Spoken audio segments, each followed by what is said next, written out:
Come on, Glad. Come on, Glad. Right into it. Come on, Glad. Come on, like right into it. Let me get them, and we're gonna get the mic checks out the way right now. Yeah. Hold up. Let me get my joint.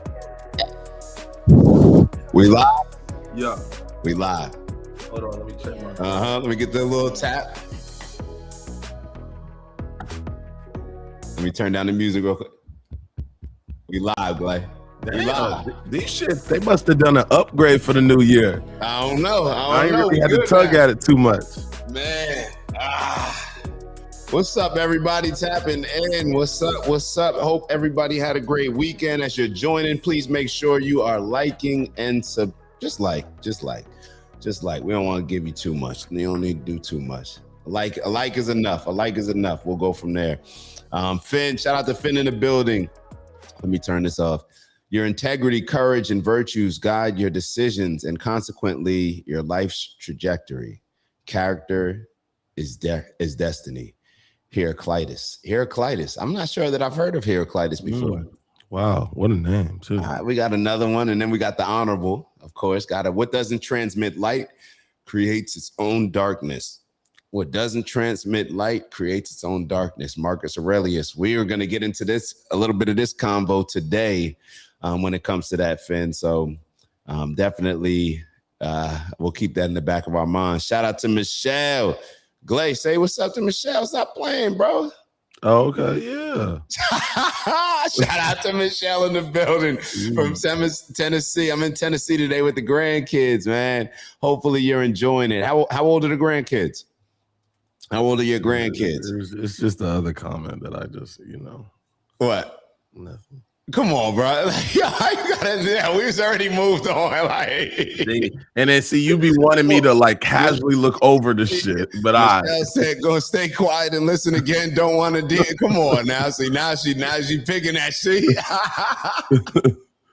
Hey, Michelle, hope you're having fun with the grandkids. I'm babysitting my grandson tomorrow for the first time. Yo, that's dope. Those are the type of conversations I want to start a Monday with. Shout out to big bro Robert in the building. Shout out to Robert. Good morning. Man, we got everybody tapping in. Let me see. Let me keep going. We got Unc tapping in the building. Shoot, Unc, I know you just sent me something too. Let me make sure real quick. Let me see. Let me know if it's something that, okay. I get, Unc asked some good questions today. Okay. He asked some good, all right, Unc, I'm looking forward to having that convo. I see you said, what's the difference between, okay, yeah. Well, we'll get into that. Me and you. Uh-huh. Let's see. We got Pedro in the building.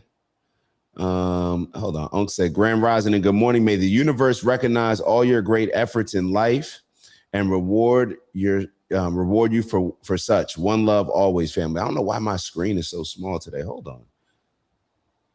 Damn screen so little. I don't like that. All right, there we go. That should work better. We'll see. All right, yeah, there we go. Damn, I can see the screen now. All right, so shout out to Unc in the building, tapping in. I see big bro Steve down there. I see George. Hold on, let me make sure I got everybody. I feel like I just missed somebody. Hold on.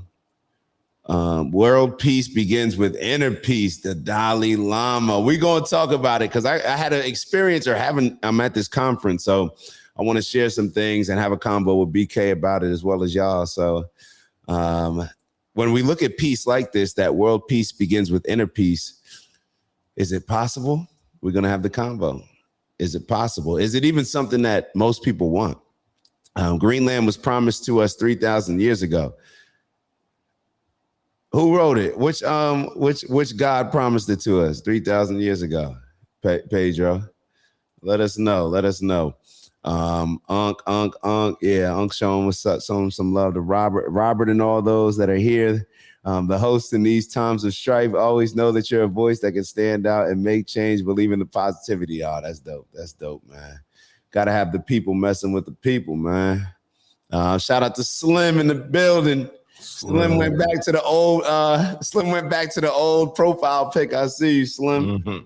Oh man. And BK makes 8. What happened? I missed something. My bad. Let's see. All right, let's get into the combo, man. All right, so Glay, first and foremost, how was your weekend, Glay? It was all right, man. It was all right, and it was I think it was a reminder that it's that you just can't reinforce change into individuals. And I guess that kind of plays into the conversation today, but you sometimes, in my personal opinion, you sometimes have this energy or this goal that you can change parents or you can change people around you to help see this light or help see their own light and their potential. But at the end of the day, what I keep running into is just people are really bought into their own narrative and their own story, and you just got to walk away. You just got to walk away from people, no matter how important they are. It's just you got to learn to be able to just let people be their own author of their own book, regardless if you think that you can provide some type of impact. So I think that's just kind of where I'm at, man. I just think, I find myself in these positions of always seeing more for others than others seeing them. And it typically puts me in a very monotonous routine of just wanting these high standards that for some reason impact people in damn near offensive to them. And I guess that's the blessing on my side, or people that have faith that their circle can be even better, is that there's a reason that you have the vision and somebody else doesn't. So you got to be able to be just as much as you are good at being able to assist people. I think I even more and more value the strength of even being able to walk away from people that aren't for that as too, and that takes strength as well too. So that's kind of my experience this weekend, man. Just a lot of bumping heads with a lot of different people, family, friends, shit like that. And I'm like, damn, man, I got to get around people. So it just reinforces, I'm always like, at the end of the day, I'm always able to reference. I'm like, man, it's a good thing I got my boy Dak, man, because these niggas ain't getting, fuck it. Let me just lock in with my people that I know that get me, and let me run with them niggas than trying to grab a couple niggas on the way. I know, I don't know your journey. Obviously, it's all different for everybody, but I know it can get frustrating. It still gets frustrating. I feel like the frustration is always there, and it's almost as if you care more about somebody else. It's like a coach. I really feel now I understand how frustrating it was for some coaches who just see all the potential in a kid, and it's like, yo, you just won't like lean in, like you just don't care enough, like you just won't. You're not willing to see things other than the way that you saw it before this interaction, or saw it before. Obviously it hasn't been working for you before, hasn't been working for us before, but you just continue to lean in. And it's almost where like that blind faith can I don't even want to get into it, but it's almost just like you don't really want to achieve the things that I see you having the ability to achieve. And I think that's where a lot of the frustration comes in. But even when it comes to the learning, you're going down a path right now of learning, you're diving into politics, you're diving into religion, you're diving into a whole bunch of things at the same time, and having these conversations with people in your life. And you realize that everybody doesn't care as much. Yeah. Everybody doesn't care as much. And so I'm at this conference right now, and I had no idea what it was going to be. One of my big bros down here, he put it together with Richard Wurman, Sal, the guy that founded TED conferences. And they had talked a while ago. I remember we went to lunch when I met Richard about putting together an event that talks about the shoulders that we stand on, and then the shoulders that we allow, or our shoulders, and who we allow to stand on those, as far as, moving the ball forward, like progressing, becoming more and more successful, advancing. And I'm sitting here and out of nowhere, they bring up somebody's name who I kind of remembered. And then they start talking more. And it was the founder of Google sitting behind me. It was the guy who wrote The Simpsons, who created The Simpsons. He's there. It's the guy that I think the guy that's now working on Marvel. It was the older guy that worked on like a lot of the Disney films, like who owned these companies. Bobby Brown was there, like all these different types of people. And the majority of the conversations did not center around anything that we talk about on a regular basis or anything that this show is going to talk about achieving peace. You know what I mean? Like nobody, and they went into it without saying like, okay, we're not going to discuss politics. That was the rule. You know, no politics will be discussed. And within that, I realized that only one speaker there had anything to say about doing something positive for humanity. You know, here you had all these people that have so much influence to different sectors of America. You know, whether if you're making movies, you know how influential that is, like how that creates how a lot of kids see the world. And you can't put together a movie that can maybe somewhat, you know, get us closer to achieving some type of peace. You know what I mean? Like it's like just put out a movie about this. Y'all got the influence, you got the money. Guy, I don't know how much the founder of Google's worth, what, $100-something billion? Yeah. You know what I mean? And I'm sitting here and I'm like, yo, just within this room, if these people decided to, hold up. I see my homie Shy in the building. My bad, Glay. You don't know Shy. That's one of DB's homegirl that he grew up with. Oh, okay. Yeah, that's the homie right there. I had to stop. I haven't seen shout out to Shy in the building. But I'm sitting in this room and I'm like, yo, easily just the people within this room, if we, and I didn't want to just say them, but we, because obviously, I mean, you need not just people with money, but I'm sitting here saying if we wanted to really do something to shift things tomorrow, it could be done like that. Absolutely. And then, so the one guy that was talking about what I thought was bringing some positive to humanity and bringing people together, he was this mushroom. He studied mushroom, like psychedelics, and he was doing, they do all these studies and he's at the forefront of it. And he's talking about all these different illnesses that it heals. And I didn't even know this about mushrooms, that mushrooms are not vegetables. You know, they're fungi, and mushrooms are actually close. We're in closer relationship to mushrooms than we are to some other animals that exist. Like we're close to the. So I'm learning all this stuff from him, and he's talking about, he's bringing up the healthcare system, like calling it out, you know, and even the guy interviewing him, who's, I believe, a scientist, or he interviews scientists. He's asking all these silly questions, in my opinion, like, well, why do you think, you know, the communities don't like, you know, or maybe I'm being a little bit unfair to him, but it just seemed like, yo, obviously the pharmaceutical industry is taking over. So he's having this conversation and he's like, we got to see the world differently. And he almost touched on from a godly perspective as well. So I went up to him afterwards and I'm like, bro, you're the only person that had anything to say about bringing some positive to humanity rather than just showing off how good, you know what I mean? It just, maybe there was one other person that I thought was cool. Not like that, but he was focused on this. And he's like, yo, the fuck, you got this, the people with billions of dollars, hundreds of billions of dollars in here. And it's like, what are you doing? Like, what positive are you doing for humanity? You know what I mean? That type of thing. And it just, once again, it's probably what you were experiencing over the weekend. I had that light bulb go off like, oh, that's my goal. That's not everybody else's goal. Yeah. So I'm sitting here and it's just, I don't know. It's tough going to those conferences, you know, in a lot of ways.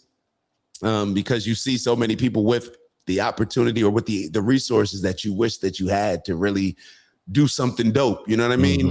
And then it's, but I'm rambling, but what are your thoughts, man? I think you're kind of going through the same thought process, just in a different way. Yeah. You know, it just gives you that, you know, it sounds like even even amongst that room, it's like, you have to be okay with that not being everybody's vision. Like we used an example before, like everybody not trying to get off the plantation. That's just our goal for everybody.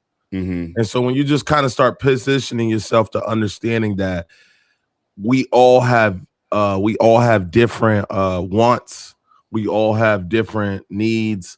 And that's okay. Yeah. Like it just has to be okay. And it is okay.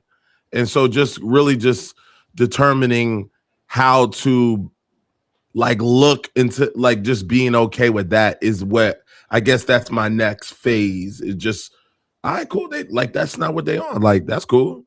It's still love, it's still fam, and like let's keep the shit pushing. But I don't have time to constantly put niggas on my shoulder. And because now it's becoming a fucking like having a sentiment or having an emotional awakening in that sense where it's just like, damn, let me grab as many people or like let me show y'all like, bruh, the Matrix, like let me get y'all out of that. Like start our own shit. Like 5 people in a studio, 5 people in a 1 bedroom, sleep on the couch, grind it out, bro. Everybody can make it. But it's just like, nah, everybody ain't off that. And so I think, especially when people aren't willing to make sacrifice, especially that's what truly shows that when you're not willing to give up your sense of comfort in order for the main objective or the main goal. And I think that's where I run. I'm always constantly playing that team aspect that we have such good experience with, and that clearly I will I underappreciated. Just makes me realize like, damn, bro, like I'm so ready to pull up. I'm so ready. What we need, what we gonna do. Let me do this. Let me do it. I'm ready. I'm just so quick to just step up to these positions and roles. And then I'm realizing that you're not even encouraging people to be uncomfortable with asking you to pull up. Like some people would be so comfortable with you pulling up that they don't think that you deserve to be asked to pull up. You know what I mean? Say it again. Like some people would be so comfortable with you. Some people are so routinely accustomed to you pulling up that they don't even think it's appropriate to ask you to pull up any longer because they know you just gonna pull up. Like for instance, like my mom, if I walk into the crib, my mom crib, she know I'm gonna take out the trash, I'm gonna pick up this, I'm gonna pick up that, et cetera, et cetera. She don't even ask for those things. Now, not that I need to ask, but it realizes you build this entitlement. And my sister, I was talking to my sister about this yesterday, and my sister has 3 kids, 2 daughters and 1 son. And because of the way my mom treated my sister overcompensates to not want to have the same outcome that she did with her mom, with my mom. And she said she ruined the kids because of that. She said she has 3 children and she's completely ruined them. She's pulled up for them for everything. She's made sacrifices without them asking. She's paid deposits on apartments. She's let them stay at the house till they were 30, 35, 30. She's bailed them out of this. She's done this. She's done parenting. But she built 3 entitled kids that will still turn around to her this day and say, you ain't never done nothing for me.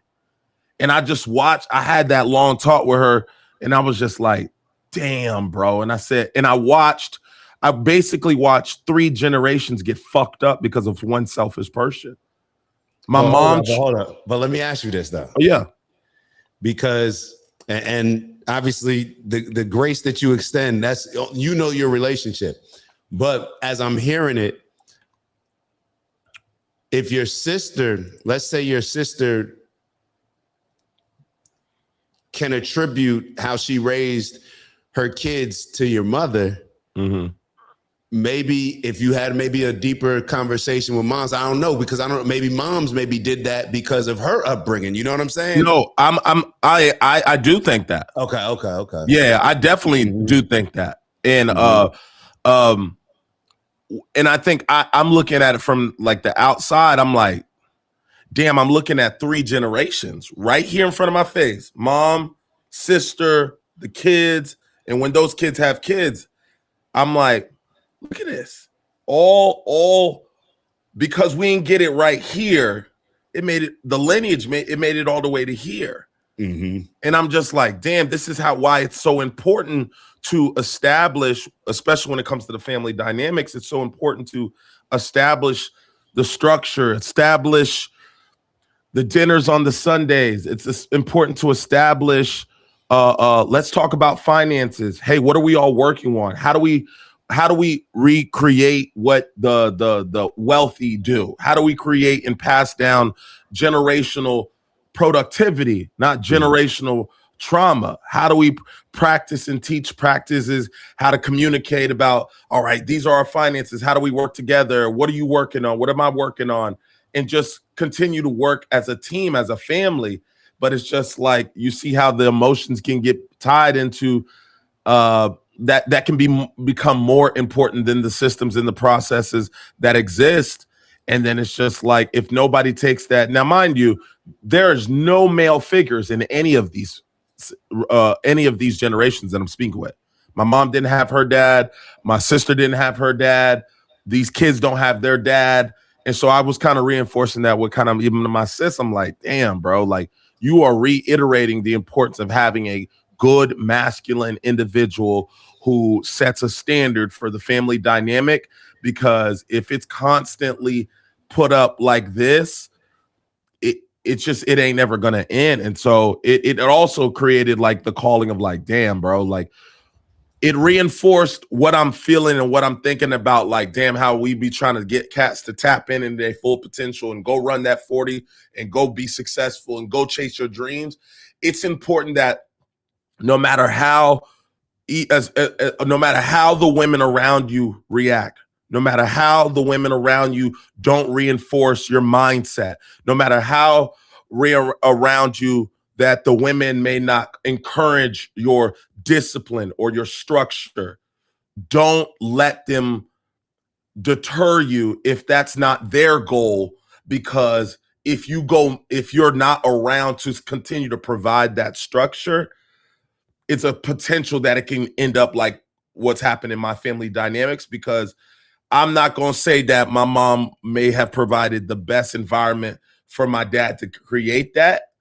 And so it may get to a point where sometimes these individuals like, I just can't deal with the dysfunctional family dynamics. I'm cool. I'm out of it. And so what it's teaching me, it's like, no, whatever your dream is, make sure you keep your dream. And if you just got to not be around the people that aren't on top of that time, that doesn't mean don't still stand on your beliefs and your structure, because it may impact 3 or 4 generations down the road because you chose to not continue to stand on your horse when it came to that stuff.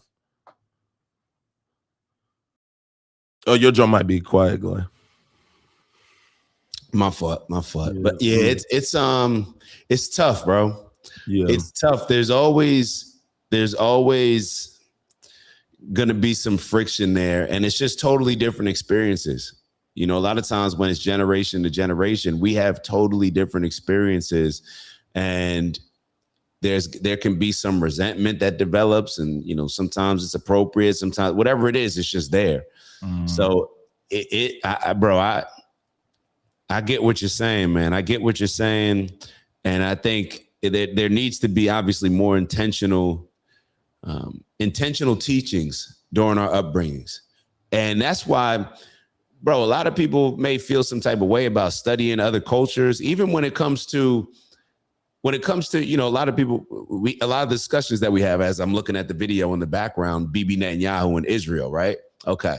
A lot of these discussions that we have when it comes to culture, even when we're addressing certain aspects of the Jewish culture, when it comes to raising kids, I've learned a lot of things from Jewish culture, just how family dynamics work and how they're prepared for life. Like, it's on another level.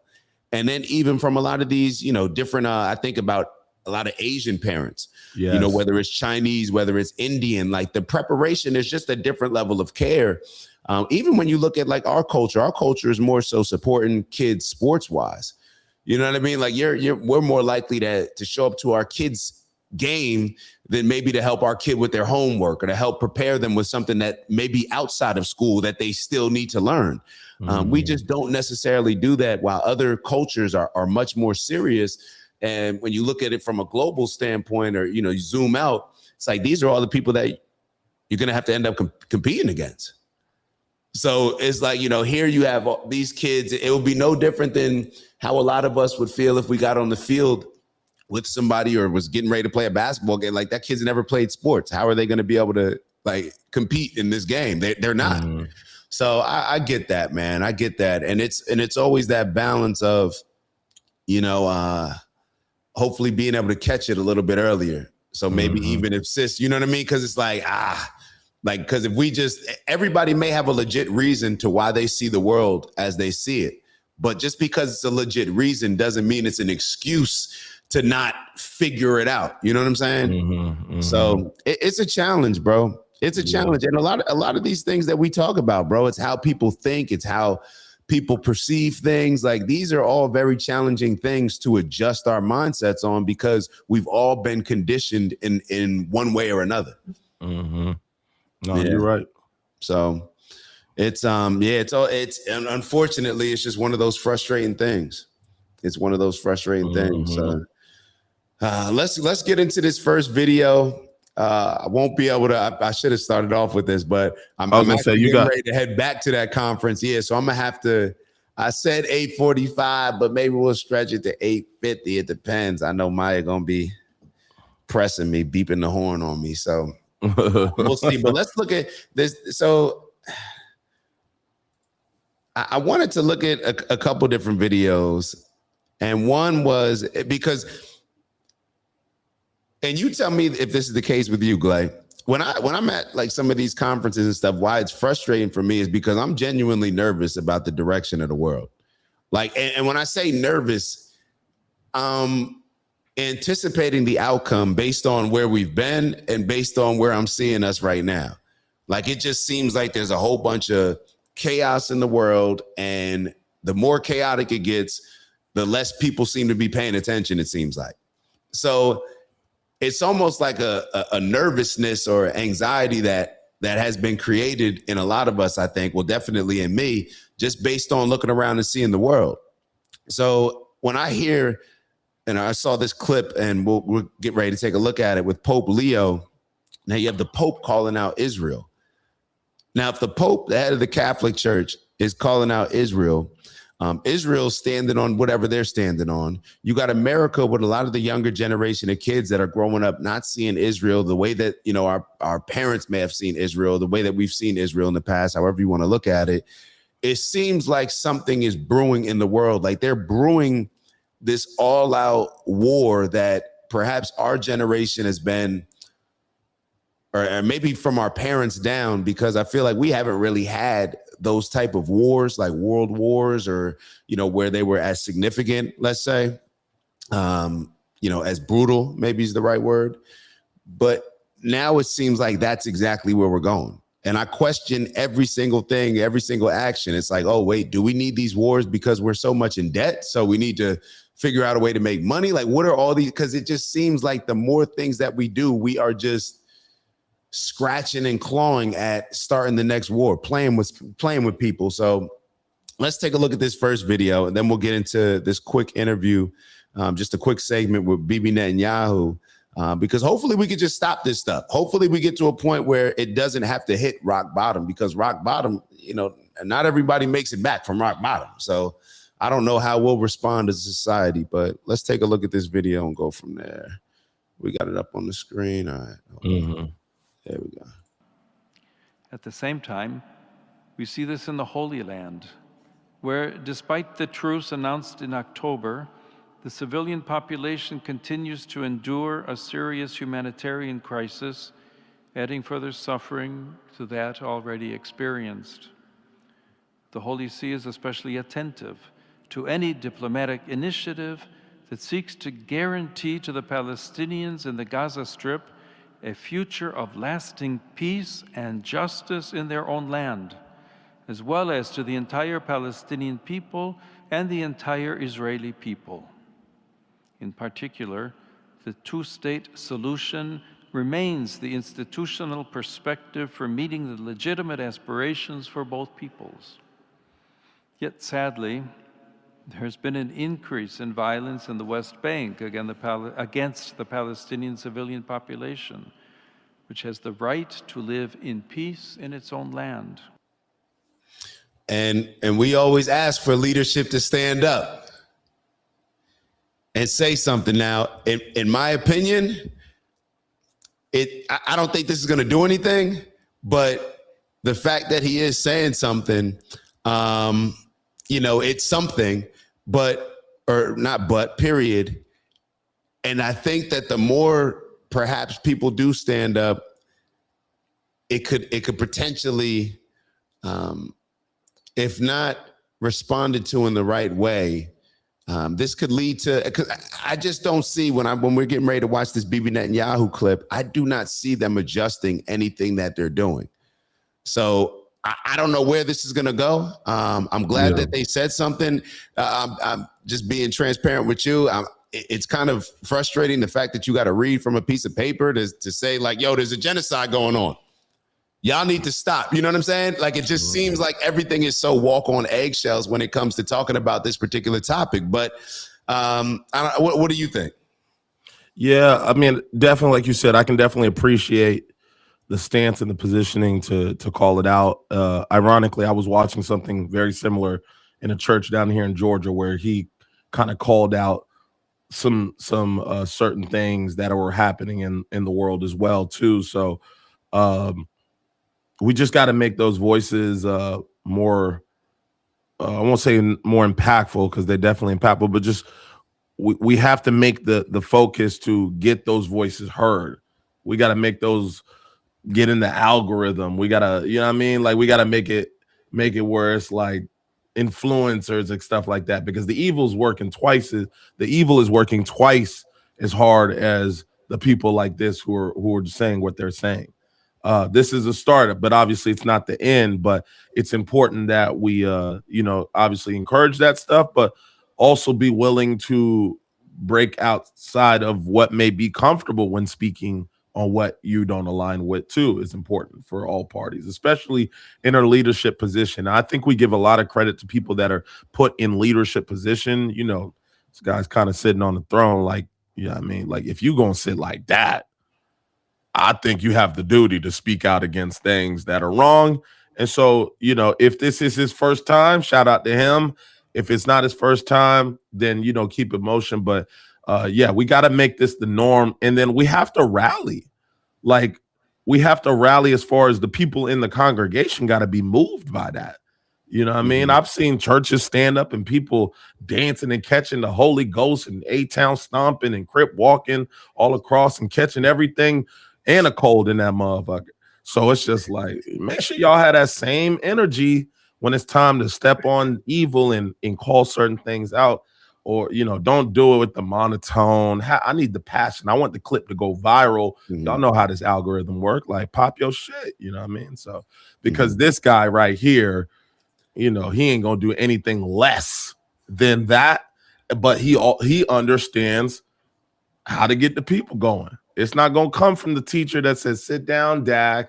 You and BK, stop joking around in the back." It might be a teacher might have to pop up, be like, "Hey, if I got to speak to you one more time, that's your ass." Yes, ma'am. You know what I mean? So definitely understand that you got to, bring the same intensity if you want to influence as the evil is doing, or, it's just going to become a waste. Yeah, bro. I'm actually going to do something different because I saw a couple of other videos that I wanted to get your response to. We'll show this clip instead of this interview, so we don't have to watch the entire interview or the entire 6-minute clip. But I want to address something that Unc said. It sounds like what you really want to say is that we're destined to relive the days of the Crusades. And that's exactly, okay, so you were getting exactly what I'm saying. That's what I fear. That's what I fear and maybe it's just one of those things, because what I'm thinking in my mind is like, well, if I want, people on, people to stand up and call this stuff out, it has to be some type of, perhaps it's going to be an uncomfortable situation where the potential of, in the past, it would have created a crusade type of situation. But I obviously don't think that has to be the case now. And perhaps a lot of the things that we talk about from a war crime standpoint, like maybe this is just the reason that war should just be the crime.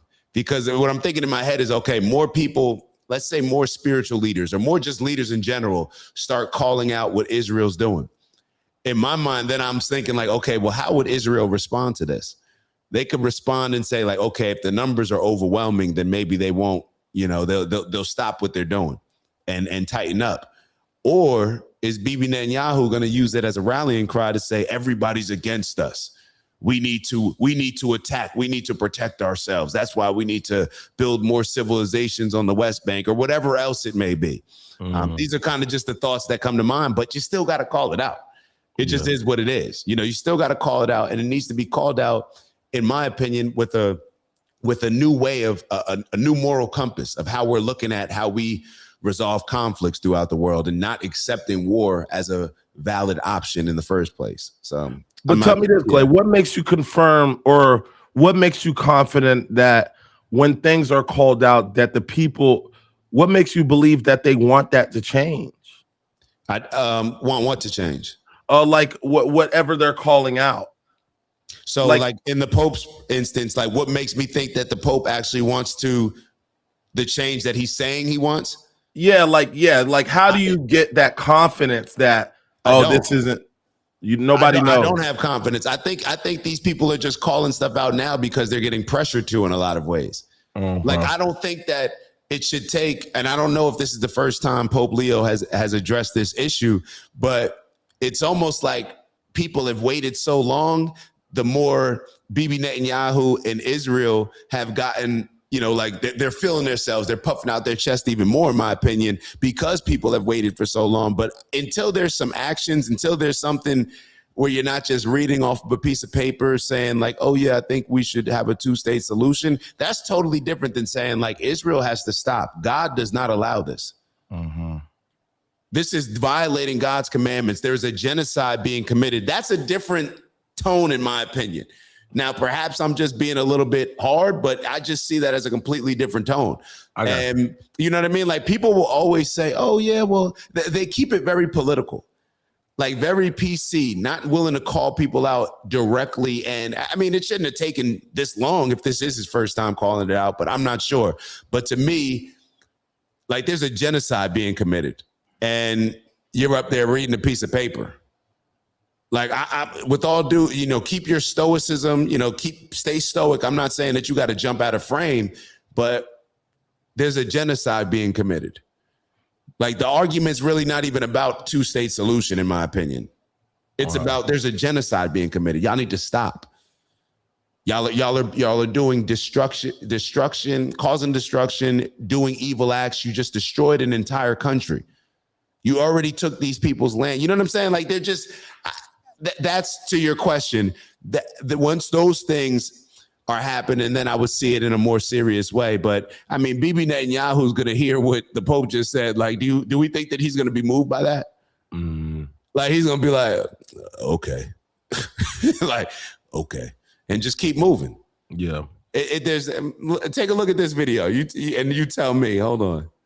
You've been accused of being a war criminal. If you went to go to several countries in Europe, you're going to get arrested. This is not just mad campus radicalism. This is a feeling around the world. You said it yourself to us just now. In public opinion around the world, Israel is doing very poorly. And it's doing very poorly because people see a country that is behaving in a way that is not compatible with being a liberal democracy. And therefore, I think you have a problem. I think that loss of public opinion, what struck me from your autobiography was how subtly and for how long you have understood this. You know that political power comes from public opinion, and you know that you need to win the battle of public opinion, and you're losing it. You've absolutely lost it in Europe, but much more worryingly for you, you're losing it in America. Israel is behaving in a way that we think is incompatible with the kind of liberal democracy that we claim. Well, the liberal democracies, the ideas, the values that we cherish, exactly. Prime Minister, it really isn't just extreme radicals. There are huge numbers of people who are concerned about Israel's behavior, frankly, including people like me. Damn, I like the way she did that. I've never seen anybody interview him like this. Oh, I like the way she did that, bro. She laid that thing up on the backboard. Cut him off like, yo, matter of fact, I ain't finished my point. I like that. That was nice. That's a great delivery, great convo. And how's he respond to that? Do you know? I didn't even hear the response. Like I was gonna show the full clip, but I was like, we ain't gonna have time to show. Damn, it. I feel you. It's 47. But we have here. Not only I'll put it in the chat, but we can review it tomorrow. Okay, It's right yeah, here. This particular clip is only 6 minutes, but I'm like, I can't start this, and then Nah, we're gonna go down the rabbit hole. you know what I'm saying? Yeah, But it's yeah. I'm gonna click it and save it for later. yeah, maybe yeah. So matter of fact, Glay, just go ahead, keep going. Shoot, you ain't gotta stop for me. What? You go ahead. Y'all want to talk to Glay? Glay, stay on and kick it with y'all. I don't know how to narrate this thing, I don't know.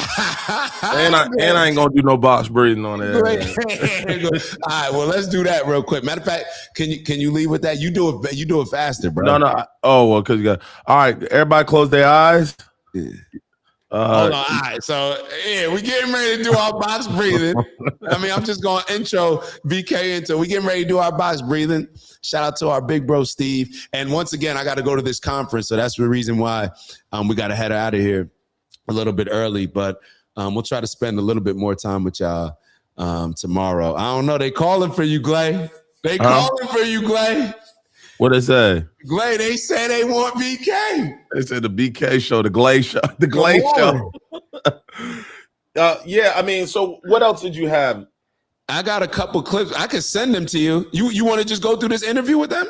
Yeah, let's go through the interview then. So what I just got to share. So you got here. I'm gonna send you the link real quick. So because you got to pull it up on yours, I think. Oh, I did. I already got it. Oh, you already got it? Mm-hmm. So share it on the screen from your computer because that way you'll be able to like just share that tab that's open. Okay, yeah. So I need to hit share. Share video or screen? Which one did you say? Click when you click share, click screen. Screen. And then you click on the Chrome tab. You see where it says Chrome tab? Yeah, and then pick the one. Yeah, pick the one. Boom. Okay. And then put show on stream. Okay, boom. Glay. Show some grace, man. What do you mean? I don't know. Oh, you thinking I'm gonna pop my shit? Gonna go, but show some grace. That's all. I don't know. But Glay got it. Yo, I'll see y'all tomorrow. No big ending. Glay got it. I'll see you, bro. All right, Glay. Yeah, so let's go ahead and dive in, guys, because I can't appreciate. Well, yeah. Well, let me appreciate y'all wanting to kind of keep me going on this. So the Glay is here. I've got about 10,000 names: BK, Glay, Brian, all the above. But just let me know in the chat if y'all can hear me, and then kind of what else y'all are thinking, etc. But yeah, I do like the approach of that interviewer. I thought that was very thorough. I thought she was very classy, in my opinion, and really layered the points down. So I think it's I'm very interested to see how he responds when she's made it so clear about how what looks like society is saying, et cetera, et cetera. So what I'll go ahead and do is I'll go ahead and press play on this and then continue to kind of roll, and we'll take a look at it. And I'll cut it on and off to see, where we can, have a conversation. So if you have any questions, just pull it up on the chat, and then we'll pause it and kind of break it down. Let me press play. Between the forces of civilization, there is a huge battle today between the forces of civilization, the forces of modernity, and the very fanatic forces who want to take us back to the early Middle Ages, and do so with a violence that is unimaginable. You've seen these pictures of people cutting open the chest of an enemy, these Islamists, tearing out the heart. The person is still alive and eating the heart. That tells you something. Now, that mentality, that fanaticism has to be confronted. It will move and invade your countries, and it will destroy them. Israel is not just fighting our battle, it's fighting the battle against radical Islam that threatens the future of the world. And I think many people thought communism would threaten the world, or China would threaten the world. I'm saying that this untethered force of an extremist ideology that knows no limits, if it has nuclear weapons, the ballistic missiles to deliver them. So I noticed how he kind of described And I appreciate that, for sure. I'll tap you in if I need some help. But I'm very interested in, when they say quote unquote radical Islam. And as y'all know, I don't really have the deepest knowledge base when it comes to a lot of how these religions intertwine with other religious beliefs and what kind of causes things to go left or right. And maybe y'all can explain to me in the chat, but what is it about Islam that I guess doesn't align with Judaism, and why is that always a constant? Like, what is the conflict? Is it like said in their Quran that like Jewish people shouldn't be around, or kind of like, if you guys could kind of inform me on like, why does this huge fight exist to begin with? Because I understand the land aspect of it, like they want Gaza and they believe that's their land, but like, what is it about, if we can put the land to the side, why is this conflict exist to begin with? Because I'm not honestly sure like why the fight is against these, like why can't they just exist?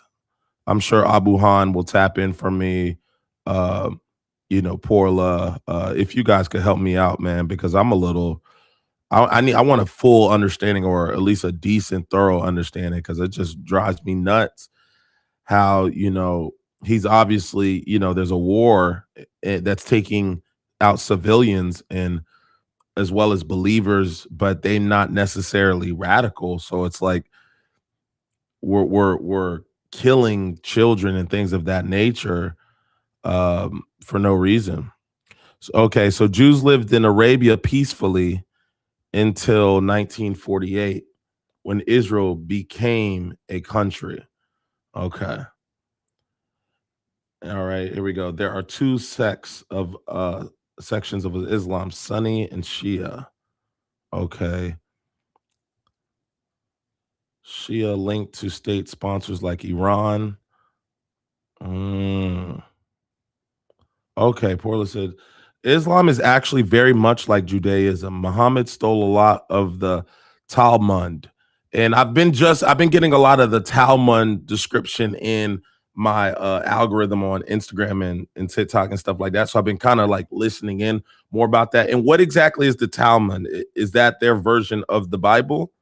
Because I've also heard something like the Torah. So what's the Torah versus the Talmud? If y'all could kind of like tell me about that. Okay. So, Abu Han said, honestly, BK, the religion of Judaism has a disagreement, Christians and Muslims, but right now the biggest part of them pointing out the fact that Islam is the problem. Okay, because I do notice that, like, I remember Dak always saying, like, how is Christian in Judaism, like, how can like America be built on Christian Judaism beliefs when they're so conflicting? But it's just like, how do those two somehow find a way to exist? But then why is it like how is the Islam and Judaism just like at each other's, like, or maybe not at each other's, but why is the Jewish beliefs at Islam so much? So, or when he's describing, he's saying somebody's pulling out the heart and eating it while they're alive. Like, why is their conflict seem so different than, I would guess, any other religious conflict that I'm made to be aware of in society right now? Okay, Finn said, actually, I'm as interested as you, BK. So yeah, let's get the view from the experts. Yeah, Abu Han, Porla, like y'all, I think y'all have a really in-depth, and I'm going to continue video, obviously, but just for that first half, when he describes it the way that he describes it, like Muslim radical, I'm like, why is it always labeled like that?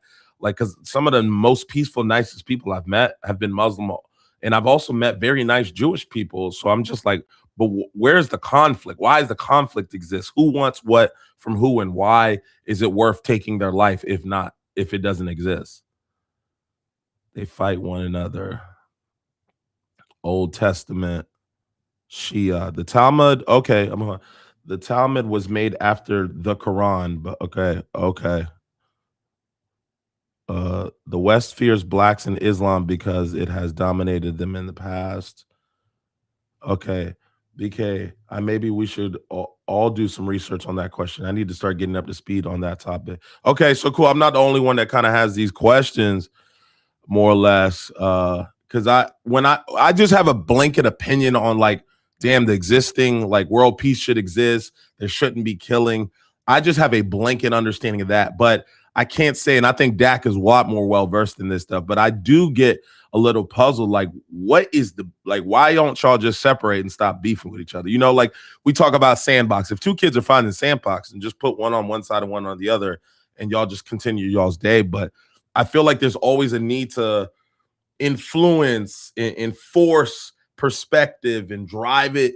And lives are being compromised at that. And most of the people that are losing their life, I don't even think have a radical per se opinion on this. They just want to exist with whatever they believe in their little piece of property with their kids, et cetera, et cetera. But it's just like, why is the goal to just jam what the belief is down a particular group of people or down certain people's throats, but innocent bystanders are the casualties? When we're seeing these children, when we're seeing these families, these mothers with kids missing arms, it's like, I don't think they're the radical ones that we need to be bombing and killing. Why do you choose to go after them? Why not locate who the problem is with and take it out with them? You know what I mean? Like, it's, I don't know. I'm so confused. Okay, so Abu Han said Netanyahu is using old and Orientalist narrative clash of civilization to pander to Western bias and cover up the blatant colonialism that created the state of Israel. Okay. Exactly. We should concentrate on our shared humanity and stop killing one another. Yeah, that's how I feel, Finn. Exactly. Okay, Dutch historic beefs. Okay. Islam is both a religion and a political ideology, which is grounded in conquest. Okay. The discussion that we're having right now realistically can only be answered in the sense that what is that Judaism has against the rest of the planet, because realistically during the Crusades there are many tribal clashes too. Okay. It is a propaganda campaign. Do holy Zionism. Wally to Zionism. Okay, gotcha. All right, good to see y'all's opinion on that. All right, I'm gonna keep the video playing, but yeah, keep me informed, and I think a lot of other people will benefit on y'all's perspective of why this exists, why it's been around for so long, and why I think when I identify there needs to be peace, I think I'm very like loose with what I mean by that. I'm not necessarily saying agreement. I'm not necessarily saying that they need to come to the table and fuck with each other. I'm just saying I don't really understand why. Hey man, if you don't fuck with him, you stay on this side, and you don't fuck with him, you don't stay on this side. And why, when that is a proposal, why is somebody choosing to not let that be enough and willing to go compromise what their values, their gods, what their beliefs are in order to continue to drive what their beliefs are, even if it's against people that are not as radical to their beliefs and or yours, but they're becoming the casualties to your beliefs. Why doesn't that hurt? Why doesn't that bother you? You know what I mean? Like, why is that not looked as an opportunity to take it up with the people you truly have the smoke with, not necessarily the children, the bystanders, the mothers, the husband? Like, not all people deserve to be being starved. Not like, what are we doing here? It just seems like a simple solution, but obviously it is not as simple as I'm trying to make it. Name a radical Islam terrorist attack before the creation of Israel. Islam is 1,400 years old. Radical Islam is like 30 years old. Okay, so like Islam has existed far before quote unquote radical. Tell me this, Abu Han, why did the radical, in your opinion or others, why did Islam, if we're saying it existed for so long, what about it made a group of people choose to go radical? Was there some type of oppression?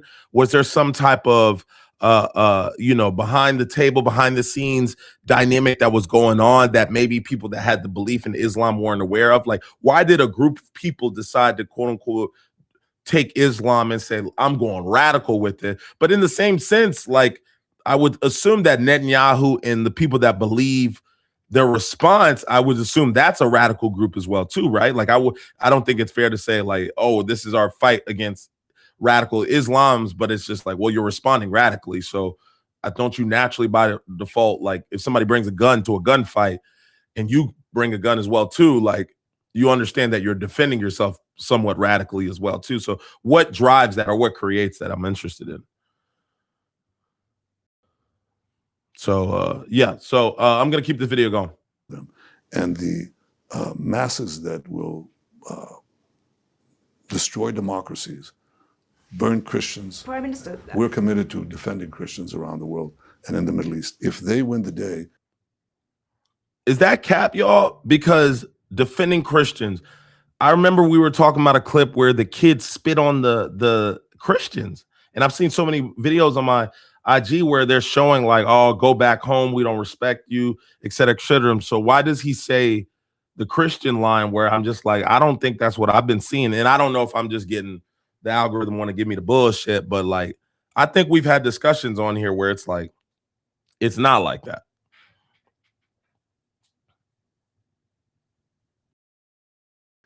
We all lose. Israel is defending itself, but in so doing, we're defending Western civilization. Prime Minister, that is one way of viewing the world, and I have some sympathy with some of what you've said. Let me give you another way, which is that many people around the world see the state of Israel as a country that is exclusively using military force, that has killed 70,000 people in Gaza, that is doing nothing to create a sustainable future for people there. That is okay, Unc, I see what you say. Jews do not like Christians. So why does he say that? Like, what is the point in just, I'm confused. Like, what is even the point of lying about that? Like, if he knows that, like, what would be the benefit of just saying we rock with the Christians, we fought with them, those are our people, like, and that's not the case. Unc, like, why would he continue to drive a false narrative if it's so obvious to people that have two eyes, or in even people that believe in whatever they believe in? Like, why would he even say that? They don't respect them. Okay, so they don't respect them. They look down at them as they only have half the story because they have the Old Testament. They don't believe in the New Testament. Okay.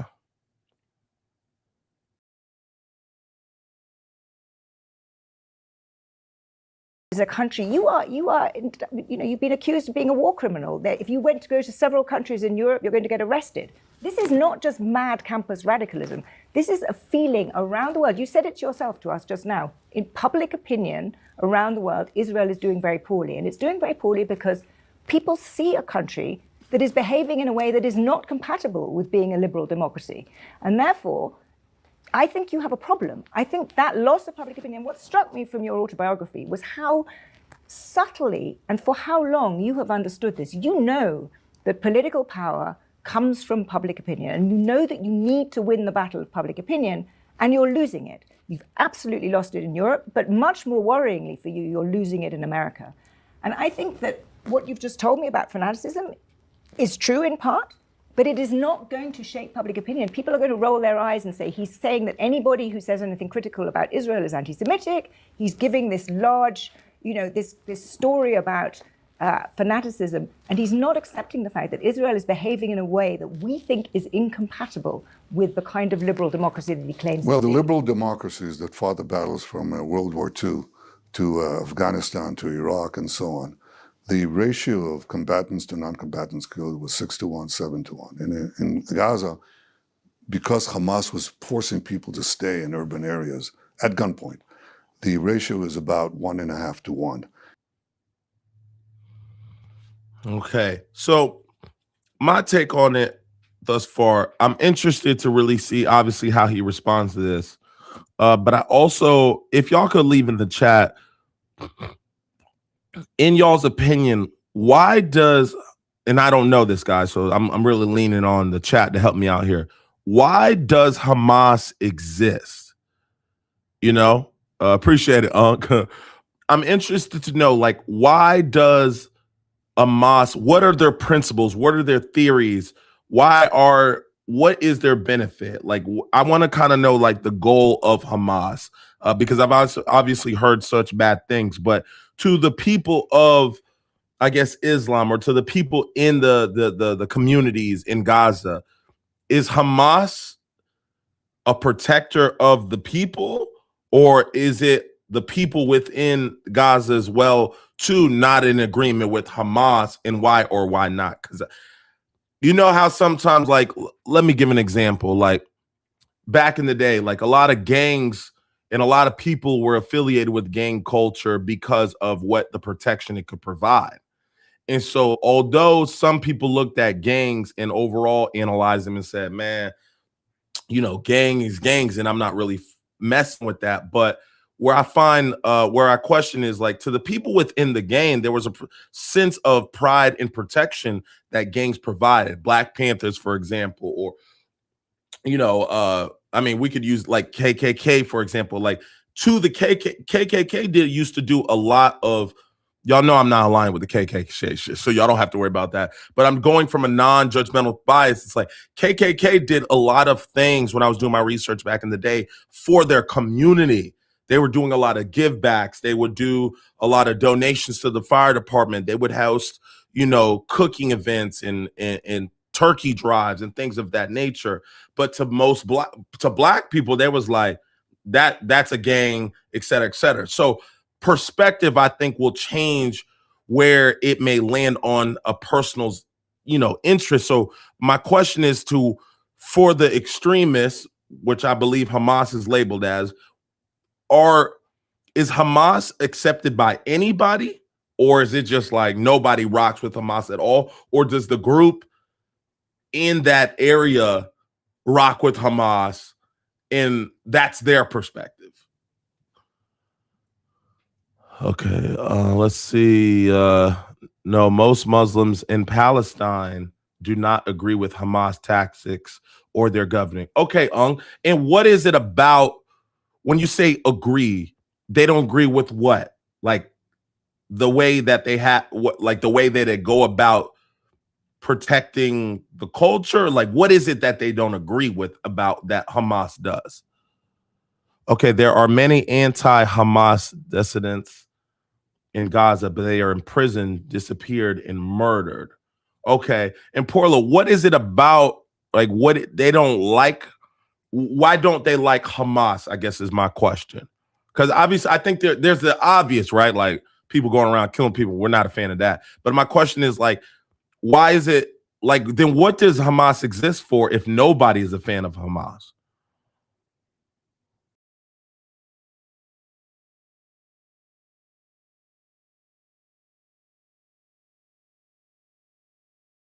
Okay, got you.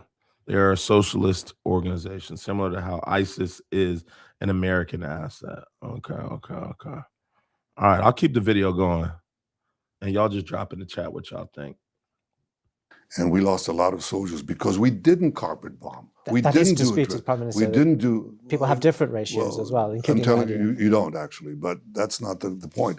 It certainly wasn't 6-1 or 7-1, and we certainly didn't carpet bomb, which we could have done right away. We've lost a lot of people by my refusal and the IDF's own mores in making sure that doesn't happen. Now, if you have the densest urban warfare theater. Okay. Okay. Unc said they don't agree with their policies and they don't agree with the way they're governing the peoples.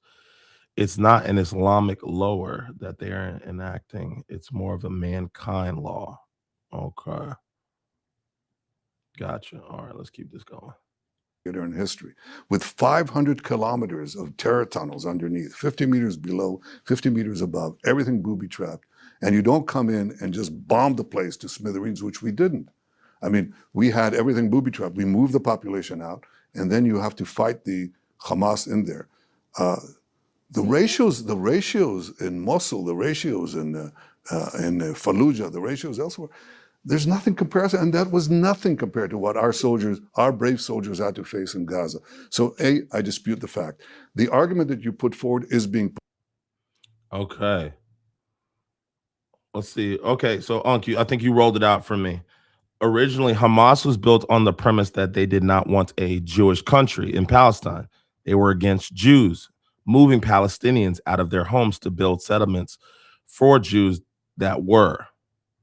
Okay, so let me read that again so I can break it down in my head. Originally, Hamas was built on the premise that they did not want a Jewish country in Palestine. Why does the Jewish want a country in Palestine? And I've heard the economic benefit for wanting Gaza, right? Because it's like in a channel, there's a lot of value in that area, et cetera, and that's what they want. So other than that, that's always just been the case. And it sounds like, if I'm wrong, and Jews moving Palestinians out of their homes to build settlements for the Jews. Okay, let's keep this plan. Put forward. It doesn't make it true. What is true is that Israel is fighting these worst killers, these people who took not only beheaded our men, raped our women, and then murdered them, burned our babies alive, and took 255 hostages, which we took out. Nobody believed that we got them out. These are barbarians. And they're given a free look. I have demonstrations on behalf of Hamas. Notice that they're burning the flag of Israel and the flag of the UK, the flag of Israel and the flag of America. When you have pro-Israel demonstrations, they wave Israeli flags, they wave American flags, they wave British flags. These people are against you, whether you recognize it or not. They will sweep away your societies, your freedoms, your ideas, the values that we cherish exactly Prime as you Minister, do. it really isn't just extreme radicals. There are huge numbers of people who are concerned about Israel's behavior, frankly, including people like me. Well, you Friends know, of Israel who I are think that if concerned- Britain was invaded, forgive me, you know, if Britain was invaded and you had the equivalent, in Britain, your population is what, 65 million, something like that, 60 million, right? So you're about 6 times our size. So if you had, on one day, about 8,000 Brits murdered, mutilated, raped, and kidnapped, and they came right next to London, what would you do? We know what you did. We know exactly what Britain did, and I don't hold Churchill or the British government or the British people who supported him responsible for saying you shouldn't have acted that way. You bombed the living daylights out of German cities and out of French cities that were in your way and so on. We didn't do that. We went in with ground forces. We didn't carpet bomb our way in there because otherwise nothing would be there in Gaza. Well, y'all heard it first. Let's see. Let me see what y'all think. Yeah, it's just a lot of he say, she said. You know what I mean? It's very difficult to know what is and what isn't, what's cap, what's propaganda. You know, it's truly difficult, you know, if you don't know what's going on for real, if you're not in the grounds, you know, in the trenches to truly know, oh, they said there's evidence that Israel has funded Hamas. Well, damn. So like an intentional, right? So like to kind of create this conflict. Oh my, this shit is deep, bro. This is deep. This is deep. This is deep. And I've seen the pictures of, you know, this thing looks like just decimated, you know. So I'm gonna let y'all go, man. I think we need, you know, I think we definitely need to do peace and we need to kind of figure it out. But, you know, my question is, I don't know if they want, you know, I don't know if they want the change. I don't know if I believe that it's possible, but I just don't know what the formula is to obtain that. So what we'll do, we'll go right into the breeding, y'all. I know it's a short one, but, you know, we need Big Bro Dak in the building. So we're going to dive in. Okay, Unc says it's way more deeper than you have for 15 minutes. Yes, I agree, man, completely. So let's go straight into the diving. If you get in a safe space, close your eyes. Big homie Steve taught us about you know, breathing and just starting the day off right. You know, I did the best of my capability. Okay, appreciate you, Gay, for the show, man. So kick off your day, man. And Monday is definitely the kickoff of the week. So I want y'all to definitely stay in tune. So if you got a second, do a quick breathing. You know, I don't take long with these, and then we'll go ahead and start now. So most of y'all believe that y'all know how this breathing works. So if you're in a safe place, close your eyes. If not, you don't have to. I typically don't, but I'll go ahead and start the breathing now. So we'll go ahead and go now. So close your eyes and deep breath in. Hold. And out. All right. Hold. Deep breath in. Hold. And out.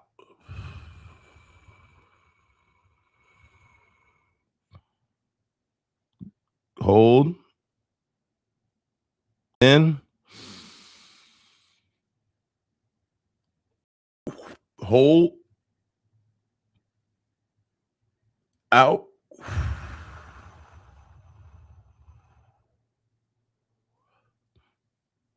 In.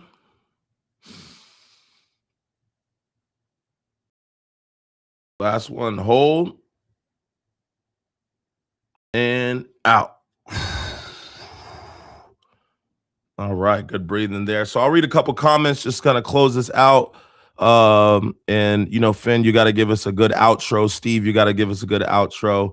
And Unk as well. And then somebody got to provide the fire emojis. Those are the staples that Dak requires. So yes, Netanyahu funded Hamas to replace. Can't remember now, but he didn't know they would turn against him. Okay. Oh, okay, Steve. BB just supplied a perfect example of deny, deflect, and make counter accusations. I agree. You know, I don't think we're really getting to the root of where the issues and dilemmas are in that situation. I think he's kind of just a lot of word salad.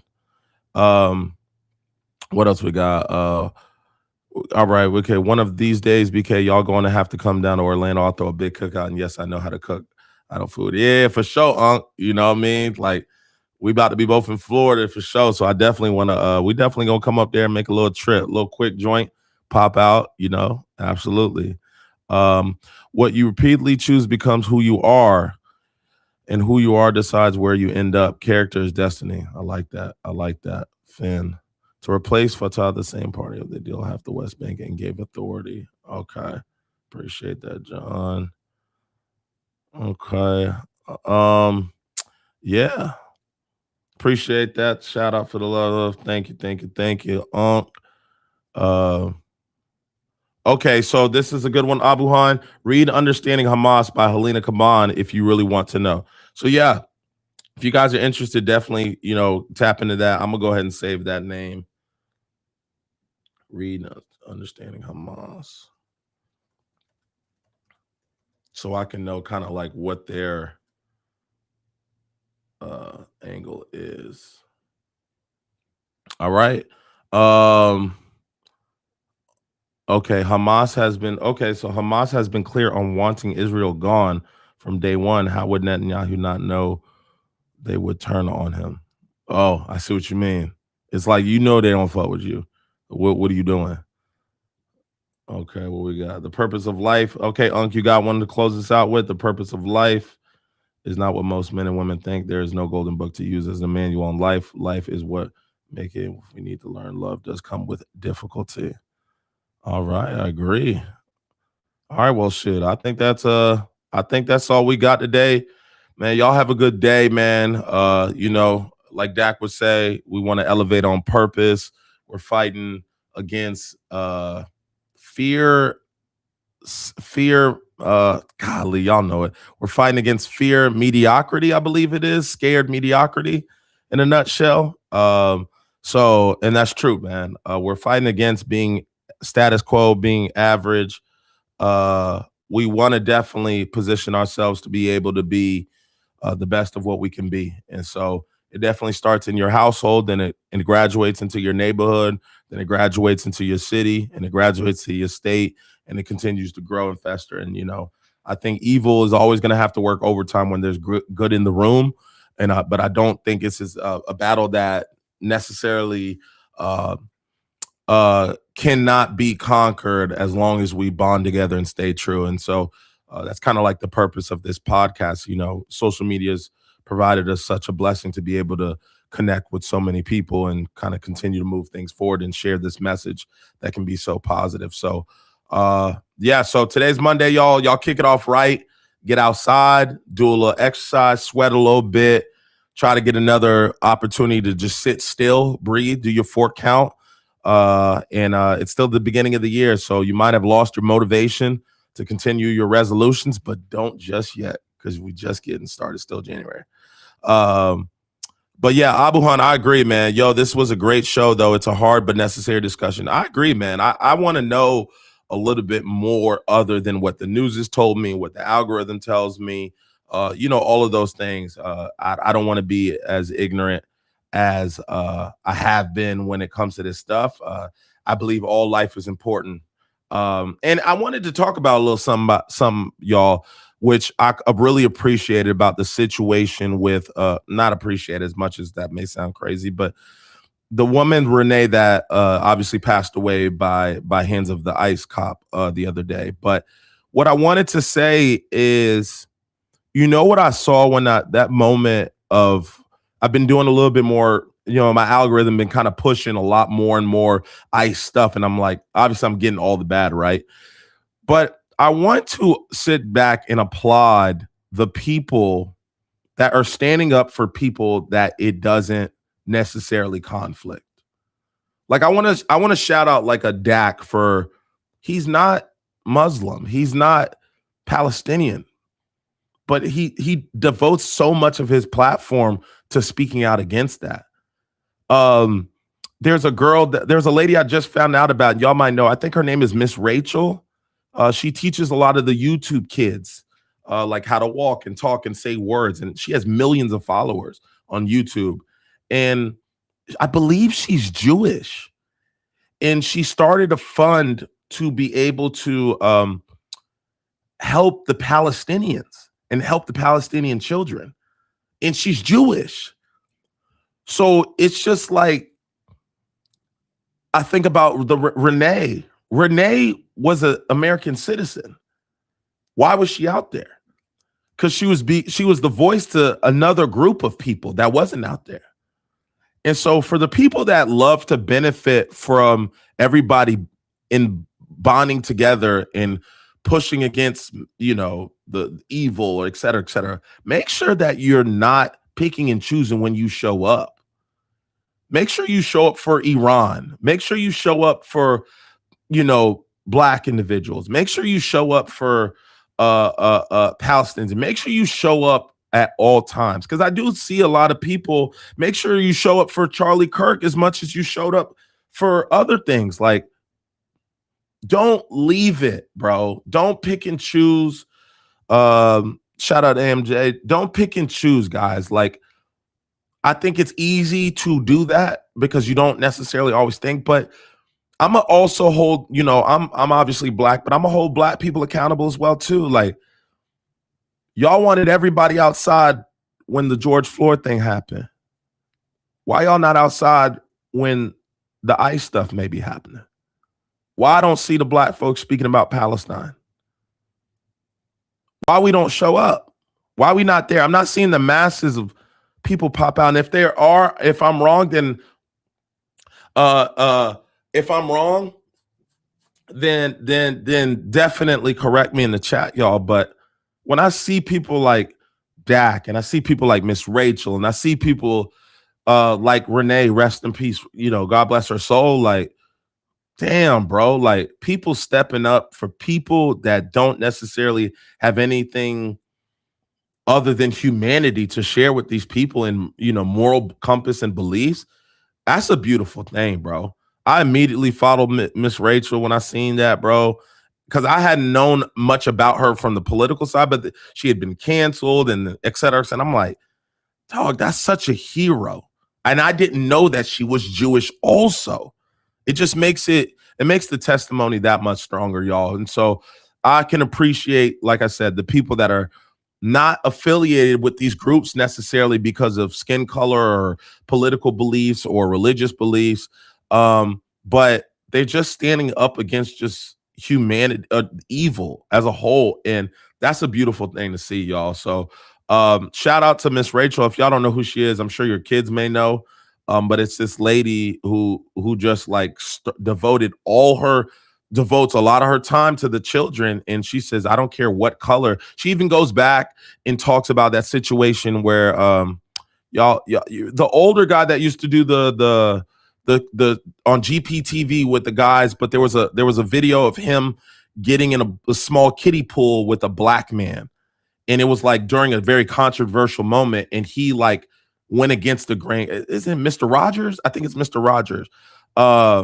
Okay, Abu Han, what you got? You said there have been a lot of Jews who have stepped up against the genocide, Zionism, and not Judaism, and Israel is not Jews. Israel is not Jews.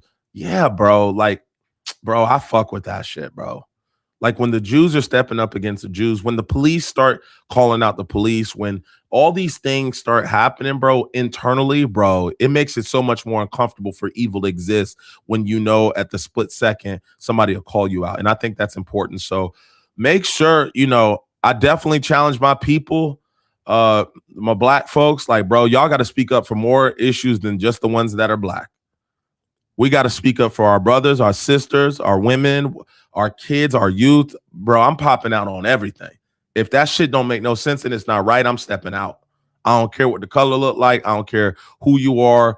Okay, BK, look up Hasidic Jews, Palestine. There's a whole section of Judaism that's, oh, you know what? You're right, Abu Han, because I have seen some clips of Hasidic Jews, and I believe they're Hasidic, right? Those are the guys with the hats and the hair that curls right here. And I mean, they look like it's a snapshot of like back in the day. Like they look like they're still in those times, but I've seen them come out on video and say, we don't like what the hell is going on. Highlight those people, y'all. If y'all see more clips like that, please send them in the Discord or DM them to me or DM them to Dak. Like I definitely want to be able to put those. I think we give Netanyahu a lot of pub. We give him a lot of time on our platform, but I also want to bring some recognition, and I'm gonna start a list of people that you can lean into, you can subscribe to, you can support, you can comment, so that these people can be just as heard as Netanyahu, although he's in control, stuff like that. But I also want to give those people a platform that are standing up against them. And as I see them, I'm gonna save them, and vice versa as the group.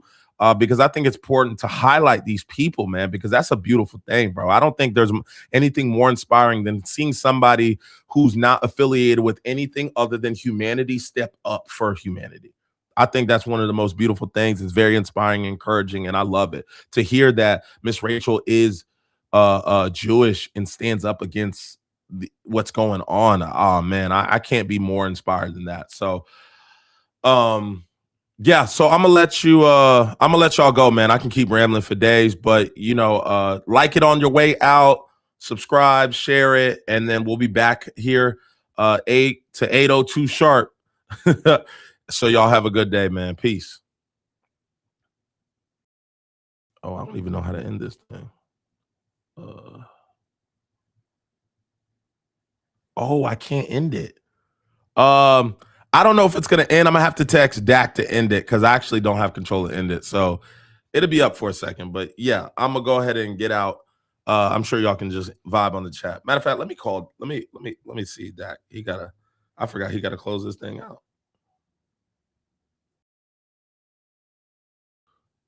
I think. Finn, awkward. Facts.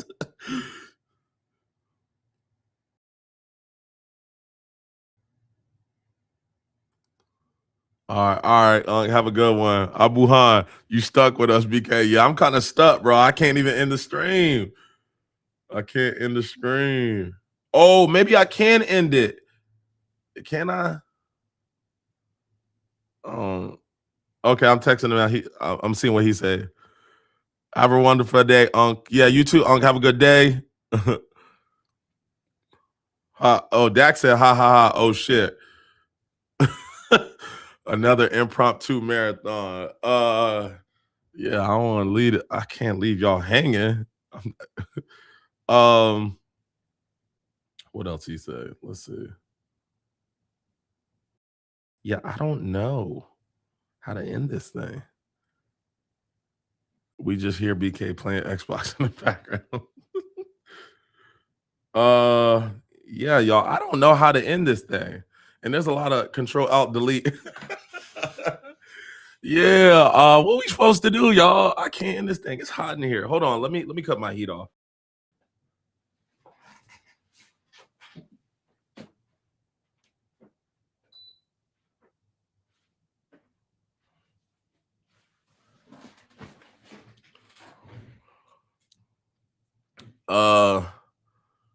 I'm gonna ride with you to the end. Yeah, I mean, we kind of got 17 people in here. I don't want to just hang up. Well, Steve said it best. Shout out to the Bears. I'm not, I don't really have an NFL team, but I watched that Bears game. Bears versus the Packers. Unbelievable. The quarterback is special, y'all. I think the same things that costed him in his first couple years with the Bears are exactly why he's so successful. He was willing to take risk and throw the ball in certain places that I think could have ended, that ended not as well. But wait, if you leave, wouldn't the end of the stream because the host left? Yeah, that's what I was thinking too, Abuhan. Yeah, let me just do that then before I start something. But shout out to the Bears. Yeah, maybe if I just exit, hopefully it does that, and then I'll log back in to see. Yeah, Steve, the locker room vibe is special. Yeah, it is, bro. The Bears look good. So Steve, who do they got up next? I saw the Niners made it. I saw the Niners are in the game. Did y'all see that beautiful clip by the lady for the woman for the Jaguars interviewer? Let me pull it up for y'all so y'all can see. It was dope, man. It was a lady that basically hold on, let me find that joint. That joint was dope, bro. It was a lady that basically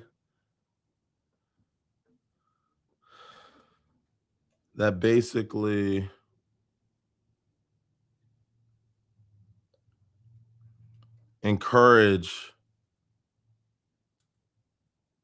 him to keep his head up. I gotta find it.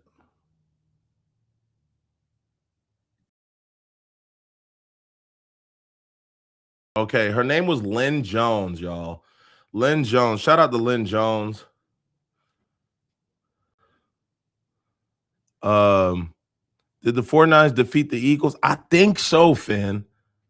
I think they did, if I'm not mistaken. Correct me in the chat. Okay, so Steve, Bears got the Rams next. Okay. So I saw the Rams. Was the Rams Falcons game?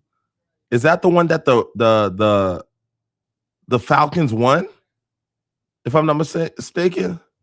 Okay, Lions beat Bears every time they meet this year. Okay. Let me play y'all this little clip here, and then I'm gonna let y'all go for real because it's still 15 of y'all. Y'all not even leaving. So I'm like, damn, I can't just be leaving y'all high and dry like that. Let me share the screen. Hold on, y'all. It's a dope little clip. Dope little positive clip, man. Almost brought tears to my eyes. So y'all should be able to see this clip here. Let me know if y'all can see it. All right.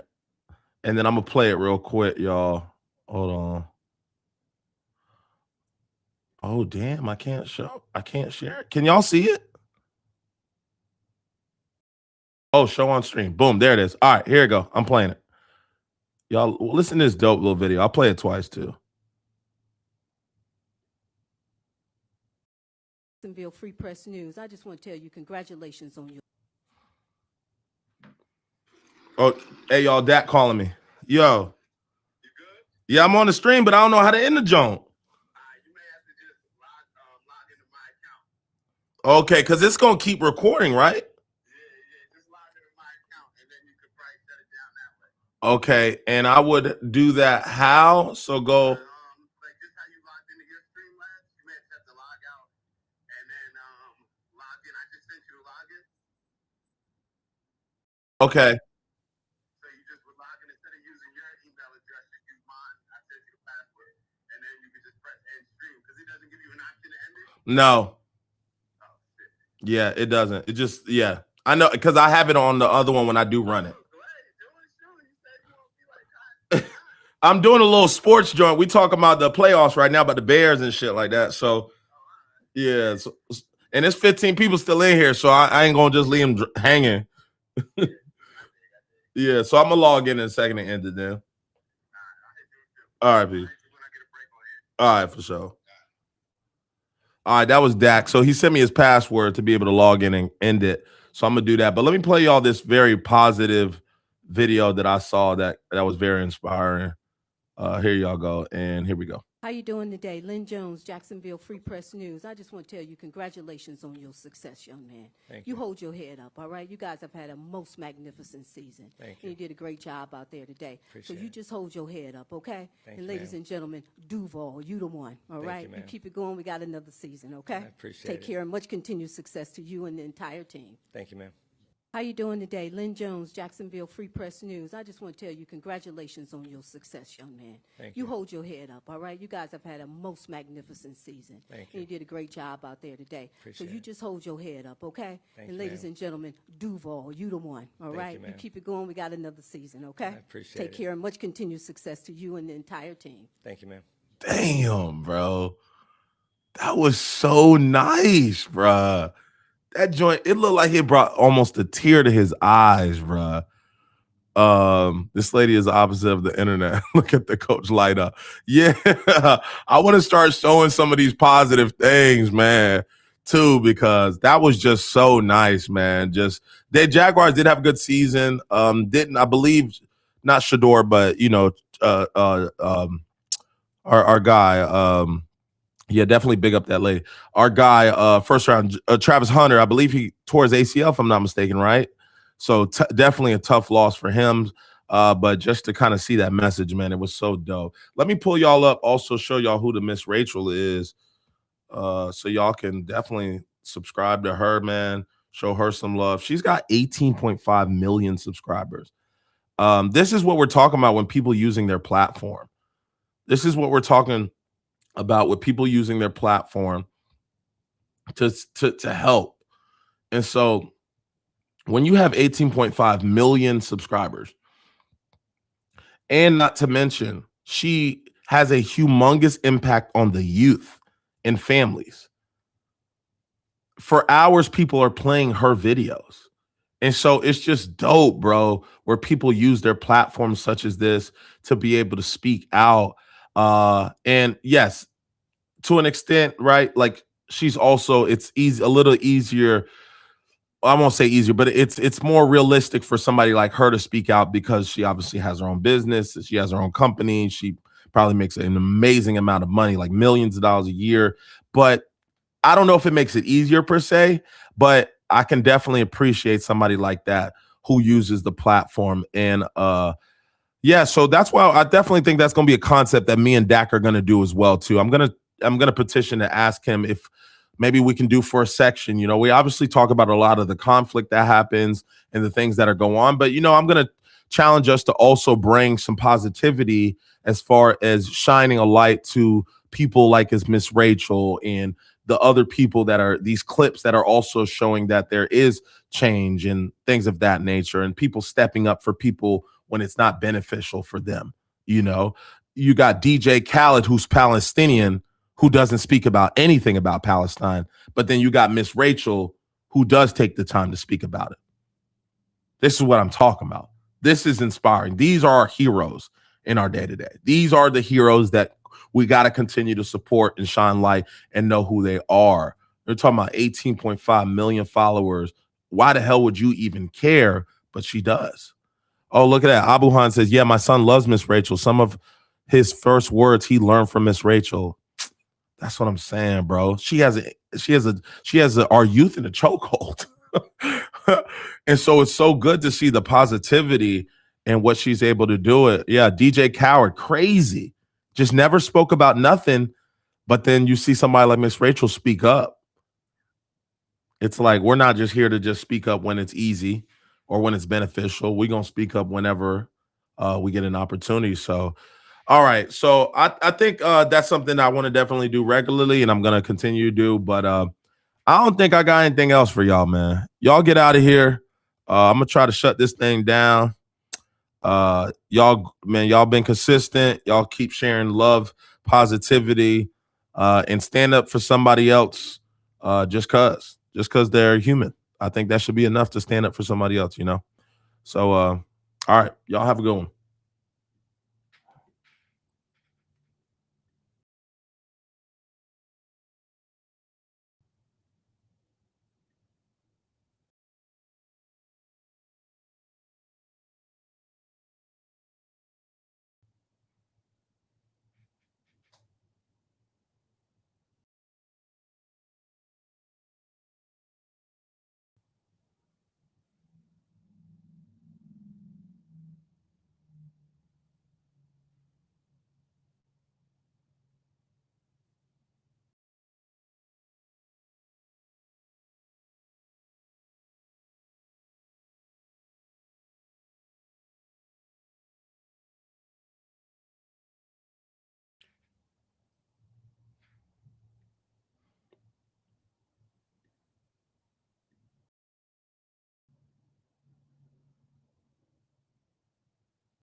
Man, y'all gonna get out of here, bro? Still 13 people in here, bro. Y'all gotta go.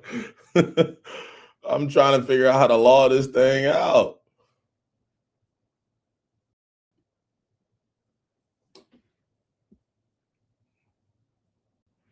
You know we can't abandon, bro. It's just not how we roll. Thing crazy. I don't even know how to log out. Okay, account. Okay. All right. I'm about to log out for real. And then I think I'm gonna log back in as Dak and then end the stream. So hold on, y'all.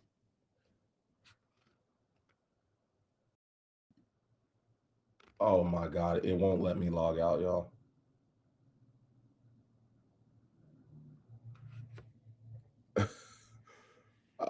Yeah. Well, hold on. If I can't log out, then maybe I can just open another one. Oh. Abulan, we're going down with the ship. This is gonna be a running joke forever. I don't think I can log out because I can't log out. It won't let me log the shit out. What is going on? Let me open another tab, maybe.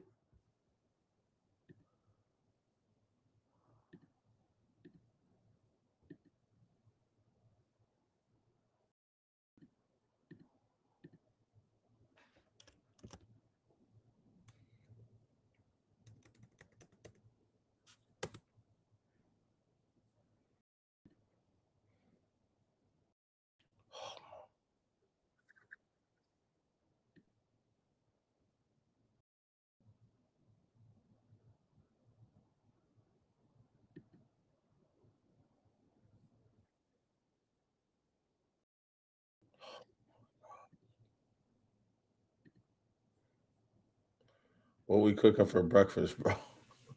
I'm actually not hungry. I made some grits, some shrimp and grits last night for dinner. So I'm actually not hungry right now. I ain't gonna hold you.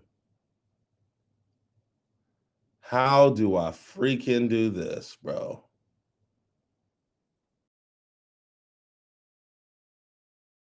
Maybe I can use Safari because Microsoft is just anytime I click the anything related to Streamlabs, it just logs me in.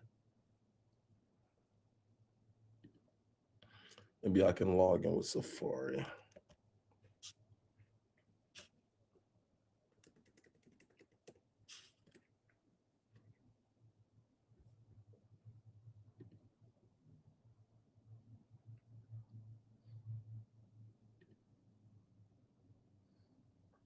Okay. Safari, I can do it.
Abu Hush, shut up.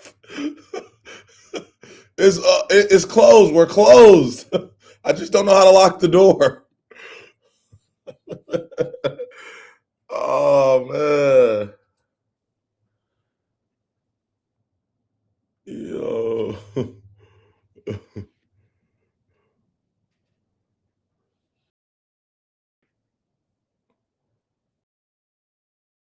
It's like I just don't like. Come on, Dak. One. Okay, I got it. So, all right, we might have it. Abu Han, tell her to hold on. I'm ending the stream. I'm trying. 105.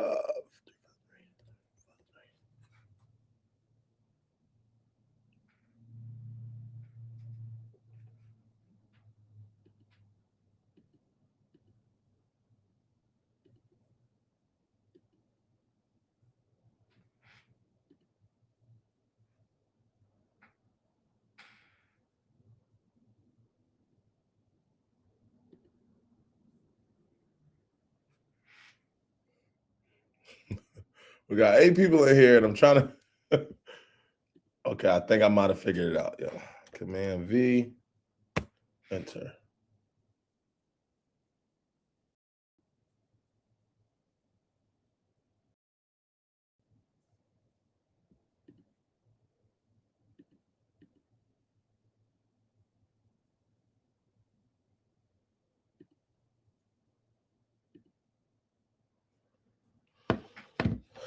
Let me go to Firefox, maybe.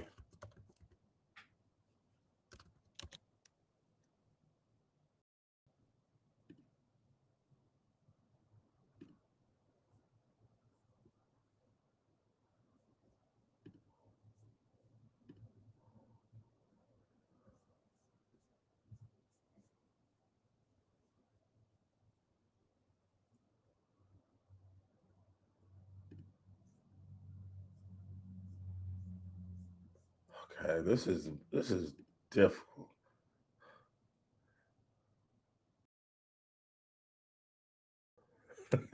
This is like when you're still eating at a restaurant.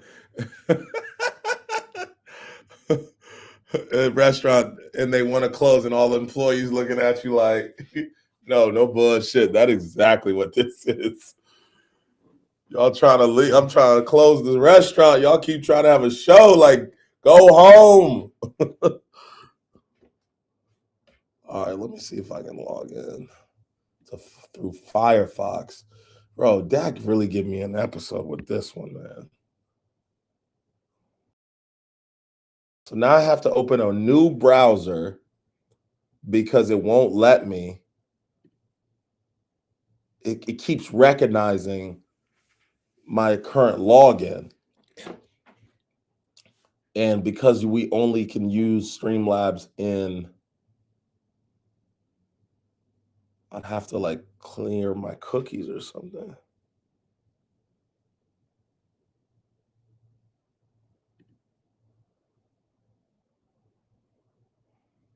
Do you need a box? Facts.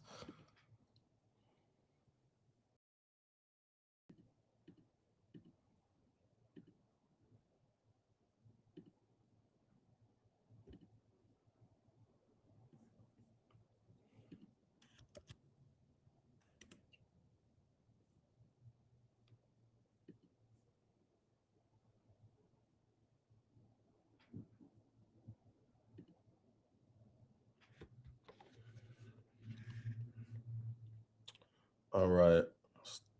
Let's see here. This is wild, bruh. Remind me to never do this again.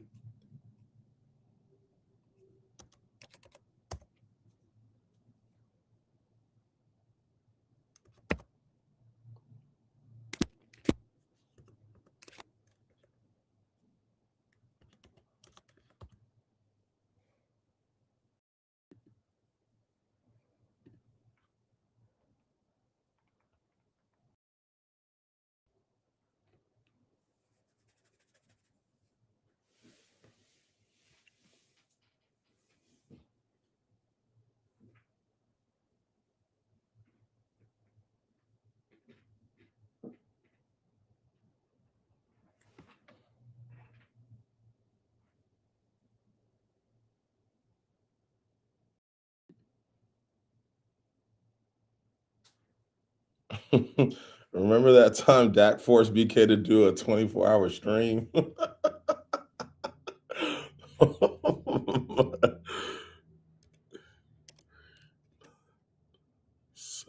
I feel like Kai Cenat right now.